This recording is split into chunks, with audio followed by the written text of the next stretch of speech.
이 이야기는 인천광역시에 사시는 송미경 씨의 사연을 각색 및 재구성한 이야기입니다. 내용에 나오는 인물의 이름은 모두 가명입니다. 이야기 시작 전 구독과 좋아요 한번 눌러주세요. 미경 씨의 이야기를 끝까지 들어주세요. 그럼 지금 이야기 시작합니다. 저는 제 딸의 남편을 사랑하게 됐습니다. 저는 그날 처음으로 제 자신이 무너지는 소리를 들었습니다. 쨍그랑. 설거지를 하다 컵을 놓쳤습니다. 중심을 잃고 비틀거렸습니다. 그 순간 누군가의 손이 제 팔을 잡았습니다. 어머니, 괜찮으세요? 낮고 조용한 목소리였습니다. 저는 천천히 고개를 돌렸습니다. 그리고 그 사람의 얼굴을 봤습니다. 제 딸의 남편이었습니다. 그저 중심을 잃고 비틀거린 것을 잡아준 것뿐이었습니다. 1초도 안 되는 순간이었습니다.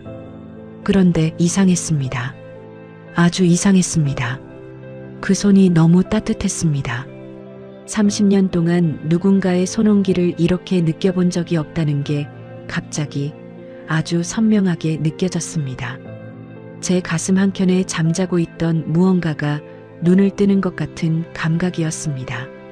저는 그 순간 이상한 생각이 스치는 것을 느꼈습니다. 이 손을 놓고 싶지 않다. 저는 거의 반사적으로 손을 뿌리쳤습니다. 그리고 애써 태연하게 웃었습니다. 괜찮아요. 미끄러웠나 봐. 다치신 데는 없으시고요? 없어. 이거나 치워줄래요? 저는 깨진 컵 조각을 가리키며 눈을 피했습니다. 심장이 이상하게 뛰었습니다. 얼굴이 달아오르는 것 같아서 괜히 찬물을 틀고 손을 씻었습니다. 미쳤어. 너 지금 뭐 하는 거야? 속으로 중얼거렸습니다. 제 자신에게 차갑게 말했습니다. 사위가 팔을 잡은 거잖아요. 넘어질 뻔한 사람을 잡은 거잖아요. 그게 뭐가 이상해요? 그게 뭐가 그리 특별해요? 그런데 그날 밤 저는 잠을 이루지 못했습니다. 그 손의 온기가 자꾸만 떠올랐습니다. 너무 오랫동안 따뜻한 손을 느껴보지 못했던 탓이라고 혼자 변명하면서 눈을 감았습니다. 하지만 눈꺼풀 안쪽에는 자꾸만 그 사람의 얼굴이 떠올랐습니다. 그날 이후로 모든 것이 달라지기 시작했습니다. 제 이름은 송미경, 54살입니다. 딸 수아가 결혼한 지 3년째 됩니다. 저는 평범한 주부입니다. 아니, 스스로 그렇게 생각해 왔습니다. 아무 문제 없이, 아무 욕심 없이 그냥 하루하루를 살아온 여자. 그런 제가 이런 감정을 갖게 됐다는 것을 저는 오래도록 인정하지 못했습니다. 사람들은 말합니다. 그래도 남편이 있잖아요. 네, 있었습니다. 있기는 했습니다. 같은 집에 사는 사람은 분명히 있었습니다. 같은 밥상에 앉는 사람, 같은 이불 안에서 자는 사람, 호적에 내 이름 옆에 나란히 올라와 있는 사람. 하지만 결혼은 이미 오래전에 끝나 있었습니다. 제 남편 이재우는 건설회사 현장 소장입니다. 젊었을 때는 그 성실함이 좋았습니다. 새벽같이 일어나서 현장에 나가고 밤늦게 들어오는 사람, 묵묵히 일하고 묵묵히 돈을 가져오는 사람. 결혼 초에는 그게 든든함이었습니다. 그런데 어느 순간부터 그게 그냥 습관이 되어버렸습니다. 아침에 일어나면 남편은 이미 나가고 없었습니다. 저는 혼자 밥을 먹었습니다. 낮에는 집안일을 했습니다. 빨래를 하고 청소를 하고 장을 보고 밥을 지었습니다. 저녁에 남편이 들어오면 밥을 차렸습니다. 남편은 말없이 밥을 먹었습니다. 밥을 먹고 나면 소파에 앉아 TV를 봤습니다. 그리고 잠을 잤습니다. 밥 먹었어? 응. 하루에 오가는 대화가 고작 그것이었습니다. 어떤 날은 그마저도 없었습니다. 손을 잡은 게 언제였는지, 눈을 맞추고 이야기를 나눈 게 언제였는지 기억이 나지 않았습니다. 처음에는 서운했습니다. 그 다음에는 화가 났습니다. 그 다음에는 체념했습니다. 그리고 결국 아무 감정도 없어졌습니다. 이상한 건 그게 더 편했다는 겁니다. 기대하지 않으면 실망도 없습니다. 바라지 않으면 상처도 없습니다. 저는 그렇게 감정을 지우는데 성공했습니다. 아니, 지운 줄 알았습니다. 딸 수아가 현민이를 데려온 날을 기억합니다. 엄마, 인사해. 이 사람이 나 만나는 사람이야. 키가 크고 눈빛이 차분한 남자였습니다. 수아보다 3살 많은 병원에서 행정직으로 일하는 사람이라고 했습니다. 이름은 강현민. 처음 뵙겠습니다. 어머니, 잘 부탁드립니다. 고개를 깊이 숙이는 모습이 반듯해 보였습니다. 저는 그냥 생각했습니다. 수아가 좋은 사람 만났구나. 착실하게 생겼다. 그게 다였습니다. 그리고 1년 후 결혼식이 있었고 현민이는 제 사위가 됐습니다. 처음 2, 3년은 정말 그냥 사위였습니다. 딸이 데려온 착하고 예의 바른 남자. 명절에 와서 인사를 하고 가끔 딸이랑 같이 들러서 밥을 먹고 가는 사람. 제가 음식을 차리면 잘 먹겠습니다를 꼭 챙겨 말하고 먹고 나서도 정말 맛있었습니다. 어머니 하는 사람. 칭찬을 들을 때마다 기분이 좋았습니다. 하지만 그건 그냥 흐뭇한 감정이었습니다. 사위가 예의 바르면 기쁜 그 평범한 감정이었습니다. 그게 언제부터 달라지기 시작했는지 저는 지금도 정확하게 콕 집어 말하기가 어렵습니다. 어쩌면 처음부터 조금씩 달라지고 있었는지도 모릅니다. 그냥 제가 몰랐을 뿐이지요. 계기가 된 날이 있었습니다. 가을이 막 시작되던 무렵이었습니다. 수아 부부가 저녁을 먹으러 온 날이었는데 수아는 퇴근이 늦어진다며 현민이 혼자 먼저 왔습니다. 저는 부엌에서 설거지를 하고 있었습니다. 어머니, 제가 할게요. 현민이가 다가와 말했습니다. 아니야, 괜찮아. 얼마 안 남았어. 괜찮지 않으신 거 다 알면서요. 그 말에 저는 손을 멈췄습니다. 잘못 들었나 싶어서 돌아봤습니다. 네. 현민이는 조용히 말했습니다. 요즘 많이 힘드신 것 같아서요. 얼굴에 다 써 있거든요. 저는 잠깐 멍하니 서 있었습니다. 뭐라고 대답해야 할지 몰랐습니다. 그해 여름 저는 힘들었습니다. 남편과 크게 다퉜습니다. 아니, 다투지도 않았습니다. 남편이 일방적으로 통보를 했습니다. 퇴직하고 나면 지방으로 내려가서 살겠다고, 고향 선배들이랑 귀농을 하겠다고, 저한테는 같이 가자는 말도 없이 그냥 혼자 결정해버린 겁니다. 저는 그 말을 듣는 순간 30년이라는 세월이 한꺼번에 무너지는 느낌이 들었습니다. 우리가 30년을 같이 살았는데 이 사람한테 나는 그냥 짐이었나? 의논할 가치도 없는 사람이었나? 잠을 못 자는 날이 늘었습니다. 밥맛이 없었습니다. 아무것도 하기 싫었는데 그래도 밥은 차려야 했고 청소는 해야 했습니다. 아무한테도 말하지 못하고 혼자 사귀고 있었습니다. 그게 얼굴에 써 있다고 했습니다. 현민이가 요즘 많이 힘드신 것 같아서요. 그동안 아무도 묻지 않았습니다. 남편은 물론이고 딸 수아조차도 엄마 요즘 좀 이상해 보여라는 말 한마디 하지 않았습니다. 제가 힘들어 보인다는 걸 알아챈 사람이 아무도 없었습니다. 아니, 알아챘어도 그냥 모른 척 했을 겁니다. 어차피 엄마는 그냥 늘 거기 있는 사람이니까요. 그런데 이 사람은 봤습니다. 왜요? 저도 모르게 목소리가 낮아졌습니다. 별것 아니에요. 그냥 나이가 들면 다 그런 거지. 그런 거 아닌 거 알잖아요, 어머니. 저는 입을 다물었습니다. 말이 나오지 않았습니다. 현민이는 더 묻지 않았습니다. 그냥 제 옆에 서서 수저를 꺼내 행주로 닦기 시작했습니다. 아무 말도 없이 그냥 같이 있어줬습니다. 그게 이상하게도 아무 말보다 위로가 됐습니다. 저는 설거지를 마저 하다가 눈물이 한 방울 떨어진 것을 느꼈습니다. 얼른 소매로 닦았습니다. 현민이는 못 본 척 해줬습니다. 그날 이후로 뭔가가 조금 달라졌습니다. 눈에 띄는 변화는 없었습니다. 여전히 현민이는 사위였고 저는 장모였습니다. 그런데 이상하게 그 사람이 오는 날이 기다려지기 시작했습니다. 처음에는 스스로도 몰랐습니다. 그냥 딸 부부가 오는 날이니까 반갑다고 생각했습니다.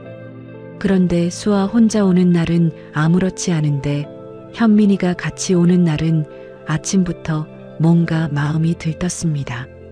괜히 반찬을 하나 더 만들었습니다. 국을 다시 데웠습니다. 머리를 한 번 더 빗었습니다. 이게 뭐야? 혼자 헛웃음이 났습니다. 황당했습니다. 나이 54세 사위 오는 날에 머리를 빗는다고? 그래서 더 아무렇지 않은 척을 했습니다. 왔어? 짧게 인사하고 부엌으로 들어가 버렸습니다. 현민이 얼굴을 정면으로 보지 않았습니다. 봤다가 또 이상한 감정이 올라올까봐 그냥 회피했습니다. 지금 돌아보면 그때 이미 알고 있었던 것 같습니다. 그냥 모른 척하고 싶었을 뿐이지요. 수아는 눈치가 빠른 아이입니다. 어릴 때부터 주변 분위기를 잘 읽었습니다.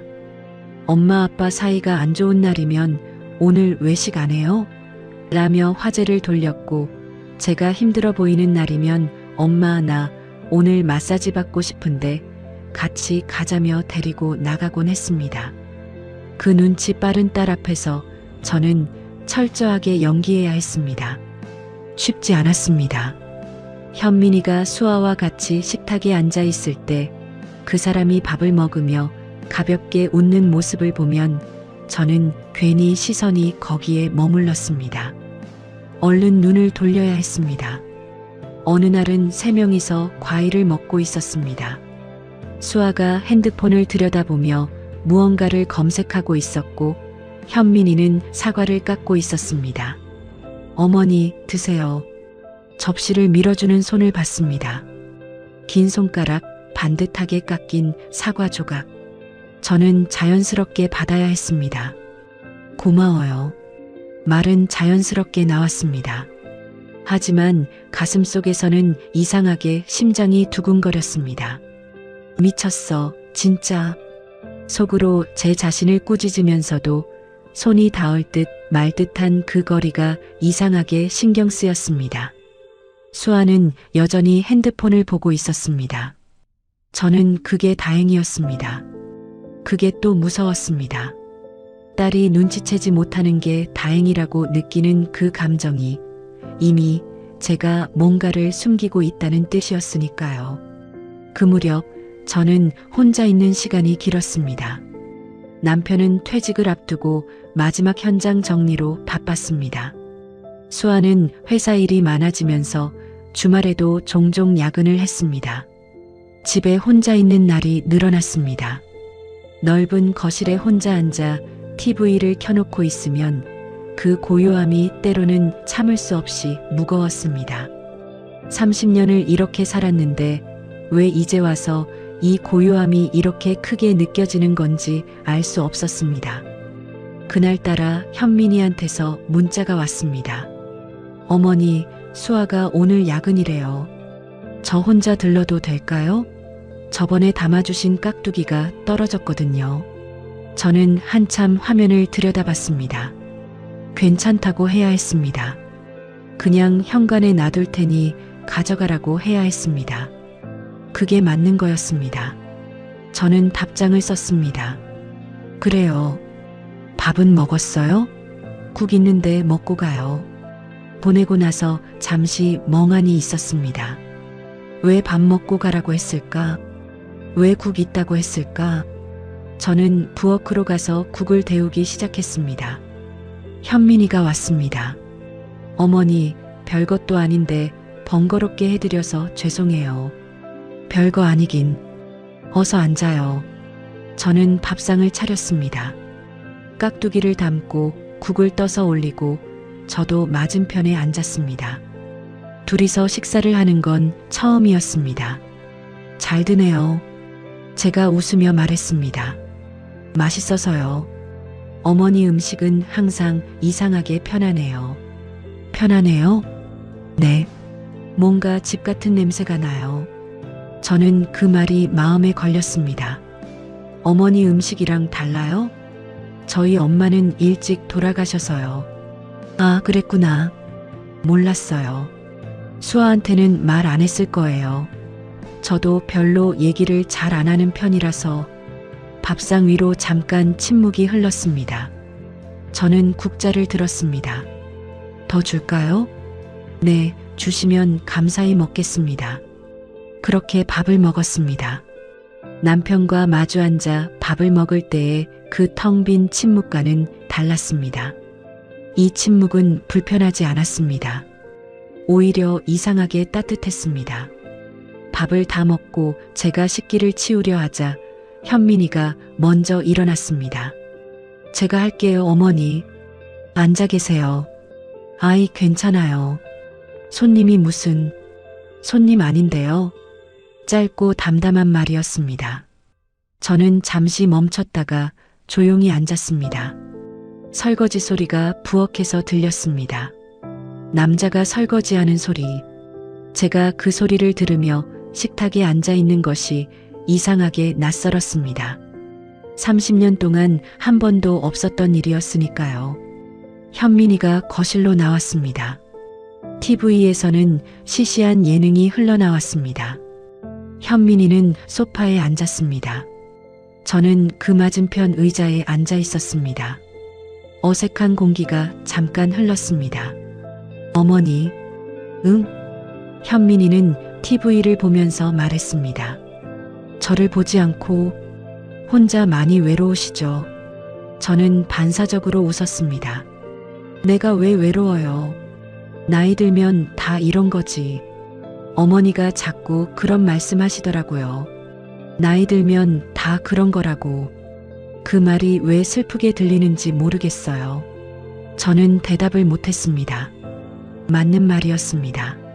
저는 그 말을 방어막처럼 써왔습니다.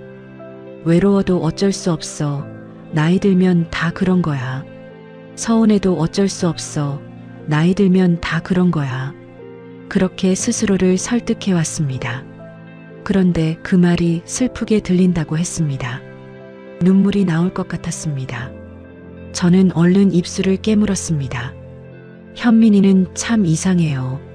사위가 장모한테 왜 이런 말을 해요? 이상한 건 알아요. 근데 어머니 얼굴 보면 자꾸 묻고 싶어져서요. 괜찮냐고. 그 순간 눈물이 떨어졌습니다. 참으려고 했는데 그게 안 됐습니다. 50 넘은 여자가 사위 앞에서 눈물을 흘리는 꼴이라니 창피했습니다. 얼른 소매로 닦으려 했습니다. 그때 현민이가 조용히 소파에서 일어나 제 옆에 앉았습니다. 그리고 아무 말도 없이 제 손을 잡았습니다. 저는 굳어버렸습니다. 손을 빼야 했습니다. 빼야 한다는 걸 알았습니다. 머리로는 아주 명확하게 알았습니다. 이건 아닌 거다. 이 사람은 내 딸의 남편이다. 지금 당장 손을 빼야 한다.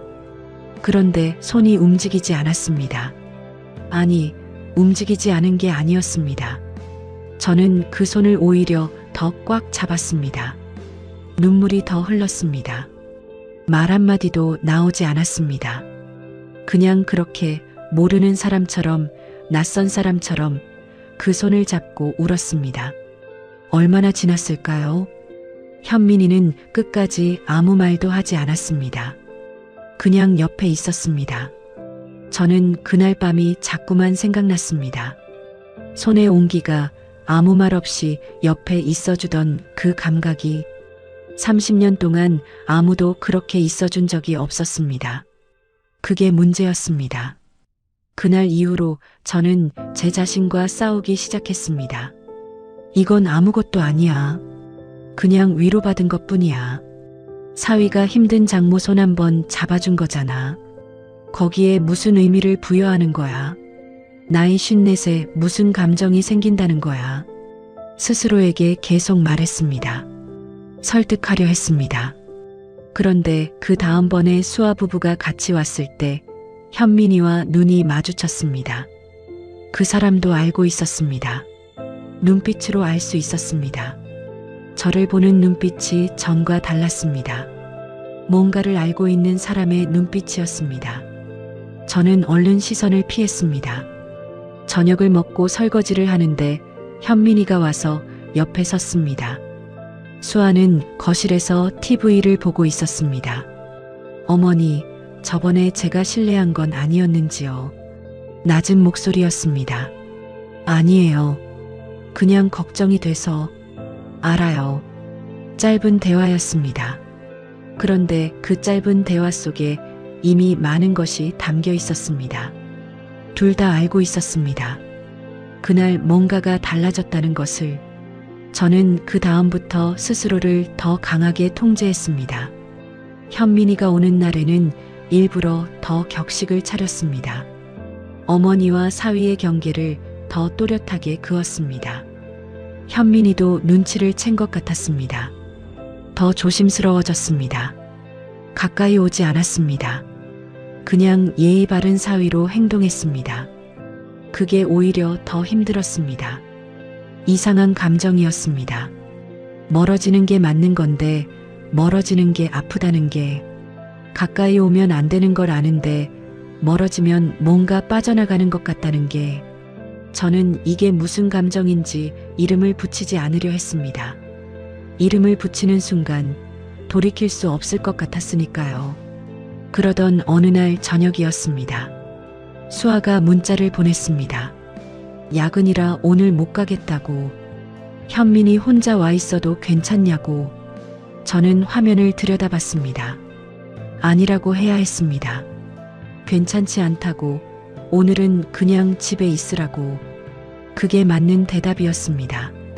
저는 답장을 보냈습니다. 괜찮아. 밥은 해놨으니까 먹고 가라고 해. 자연스럽게 썼습니다. 너무 자연스럽게 썼습니다. 저 자신도 그게 무서웠습니다. 현민이가 왔습니다. 저는 밥을 차렸습니다. 밥을 먹는 동안 우리는 이런저런 이야기를 했습니다. 동네 새로 생긴 카페 이야기, 현민이 직장 이야기, 아무것도 아닌 이야기들이었습니다. 그런데 이상하게 웃었습니다. 저도 현민이도. 밥을 다 먹고 나서 현민이가 조용히 말했습니다.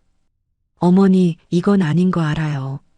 저는 설거지를 멈췄습니다. 뭐가요? 저도 모르겠어요.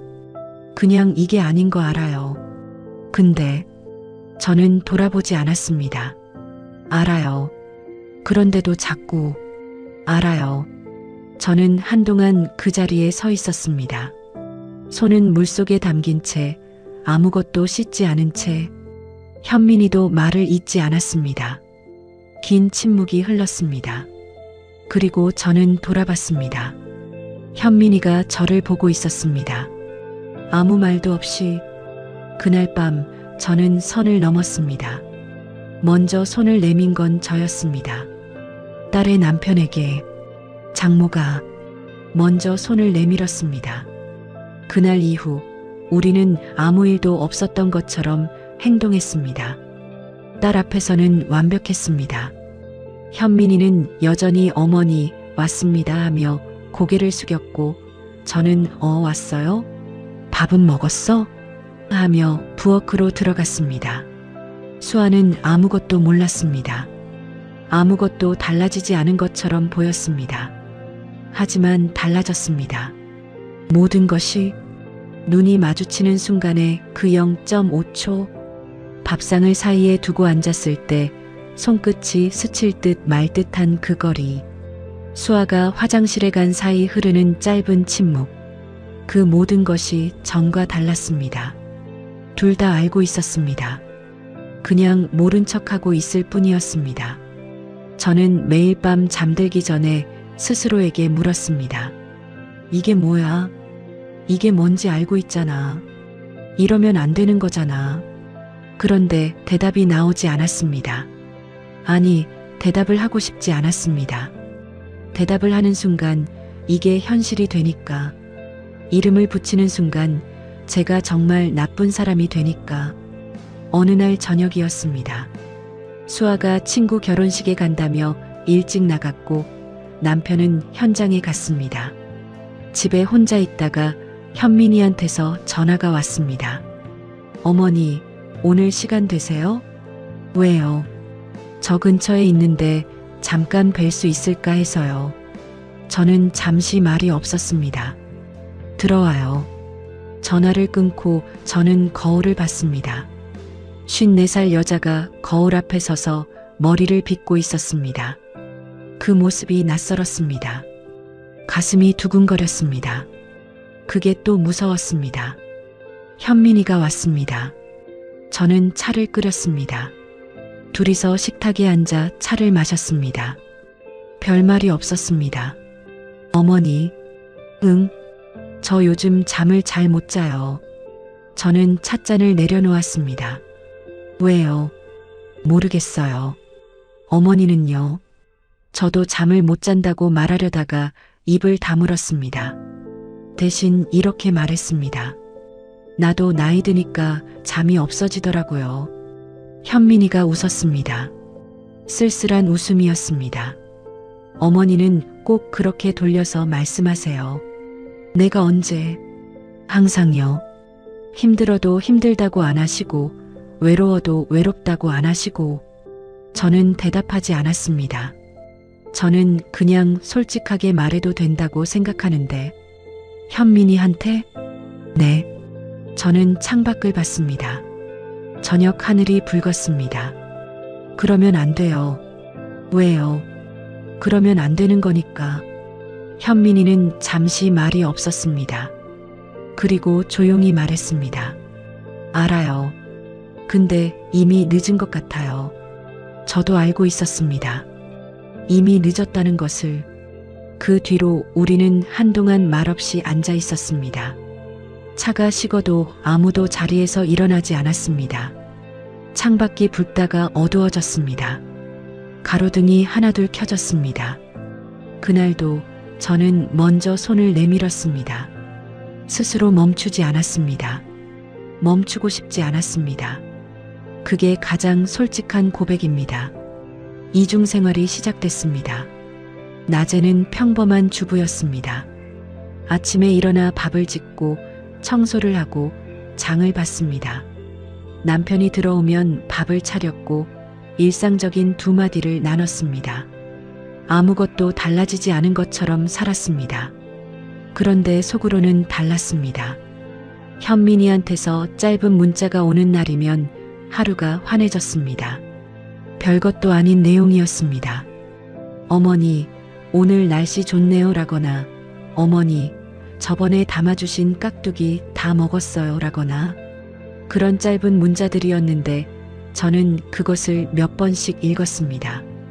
그게 제가 얼마나 메말라 있었는지를 보여주는 것 같아서 가끔은 제 자신이 가여웠습니다. 한 번은 현민이와 단둘이 공원 근처를 걸은 적이 있었습니다. 수아는 회사 워크숍으로 지방에 내려간 날이었습니다. 남편은 현장에 있었습니다. 현민이가 근처에 볼 일이 있다고 했고 저도 장을 봐야 한다고 했고 그러다 걷게 됐습니다. 아무것도 아닌 일이었습니다. 그런데 그 몇십 분이 이상하게 오래 기억에 남았습니다. 가을 햇살이 따뜻했습니다. 현민이는 제 옆에서 이런저런 이야기를 했습니다.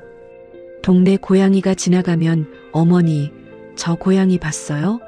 했고 낙엽이 떨어지면 요즘 낙엽색이 예쁘네요 했습니다. 아무것도 아닌 말들이었습니다. 그런데 저는 그 말 하나하나가 다 좋았습니다. 그리고 집에 돌아오는 길에 현민이가 말했습니다. 어머니랑 걸으면 이상하게 편하네요. 그래요? 네. 뭔가 집에 가는 것 같아요. 저는 그 말에 아무 대답도 못했습니다. 가슴이 너무 꽉 찬 것 같았습니다. 그날 밤 저는 오래도록 잠들지 못했습니다. 이 감정이 뭔지 이제는 알았습니다. 이름을 붙이고 싶지 않았던 그것이 뭔지 이제는 너무 선명하게 알았습니다. 그리고 동시에 알았습니다. 이게 이대로 가면 안 된다는 것도. 수아의 얼굴이 떠올랐습니다. 제 딸의 얼굴, 저를 닮은 눈, 웃을 때 왼쪽 볼에 생기는 보조개, 결혼식 날 제 손을 꼭 잡으며 엄마 나 잘할 수 있지? 하던 그 표정. 저는 그날 밤 혼자 많이 울었습니다. 후회해서가 아니었습니다. 그게 더 무서운 일이었습니다. 후회가 아니라 이 감정이 너무 커져버린 것이 무서워서 울었습니다. 멈춰야 한다는 걸 알면서도 멈추고 싶지 않은 제 자신이 무서워서 울었습니다. 저는 결심했습니다. 끝내야 한다고. 현민이한테 연락을 먼저 끊었습니다. 문자가 와도 짧게 답하거나 아예 답하지 않았습니다.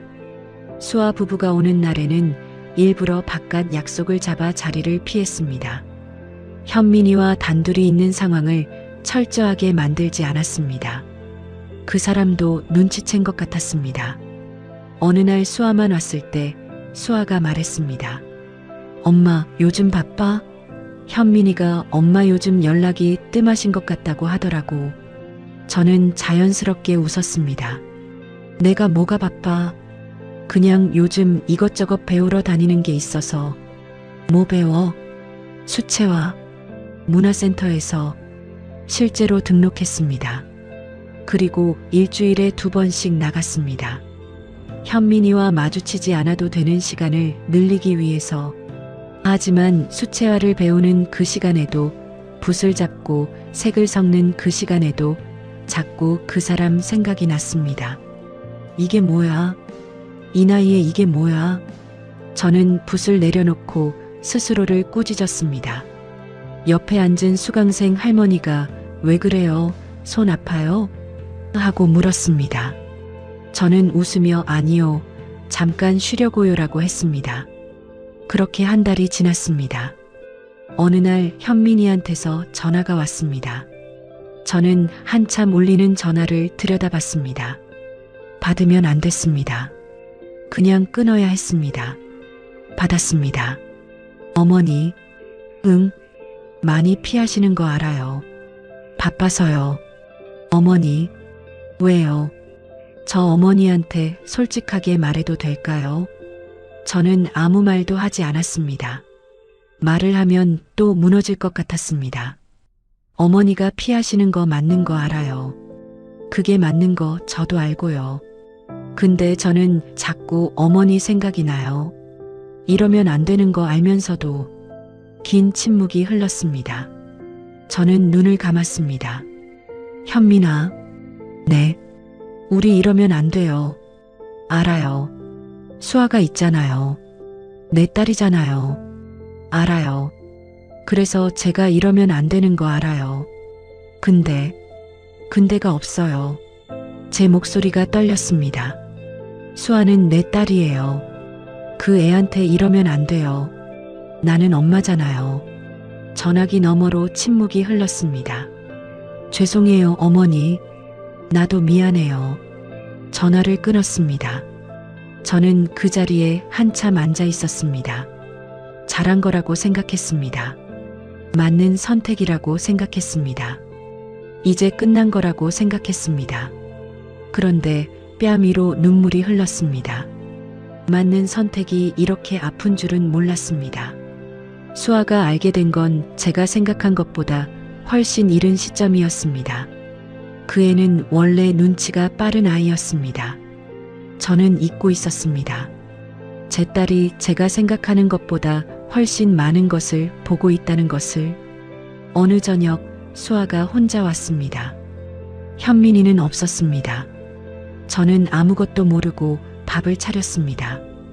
밥을 먹는 내내 수아는 말이 없었습니다. 저는 이런저런 이야기를 꺼냈습니다. 날씨 이야기, 동네 이야기. 수아는 단답으로만 대답했습니다. 밥을 다 먹고 수아가 숟가락을 내려놓았습니다. 그리고 저를 똑바로 봤습니다. 엄마, 응? 나한테 할 말 없어?